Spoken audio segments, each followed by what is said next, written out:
ॐ श्रीललिता कवचं सनत्कुमार उवाच। अथ ते कवचं दिव्या वच्छेन वरतात्मकं येन देवासुरनर जयी स्यात् साधकः सदा। सर्वतः सर्वदात्मानं ललिता पातु सर्वगा। कामेशी पुरतः पातु भगमाली त्वनन्तरं। दिशं पातु तथा दच्छ पार्श्वमे पातु सर्वदा। नित्यक्लिन्नाथ भीरुण्डा दिशं मे पातु कौळपीं।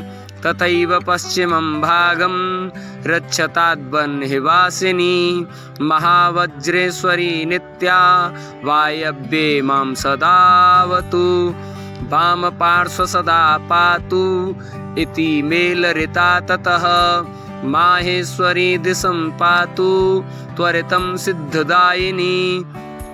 पातु मामूर्ध्वतः शश्वत् देवताकुलसुन्दरी। अधो नीलपताकाख्या विजया सर्वतश्च मां। करोतु मे मङ्गलानि सर्वदा सर्वमङ्गला। देहेन्द्रियमनः प्राणात् ज्वालामालिविनिग्रहा।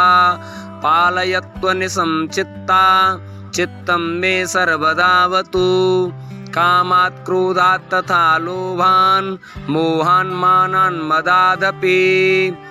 मा पापान् मां सर्वतः शोकात् सख्यात् सर्वतः सर्वदा।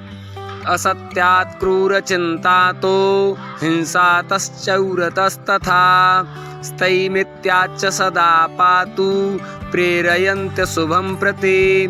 नित्याः षोडश मां पातु गजारूढा स्वशक्तिभिः। हया तथा हयसमारूढा पातु मां सर्वदा सर्वदा। सिंहारूढस्तथा पातु पातु ऋक्षगता अपि। रक्षारूढाश्च मां पातु सर्वतः सर्वदारणे। तार्चारूढाश्च मां पातु तथा व्योमगताश्च तः। भूतगा सर्वगा पातु पातु देव्यश्च सर्वदा। भूतप्रेतपिशाचाश्च परकृत्याधिकान् गदान्।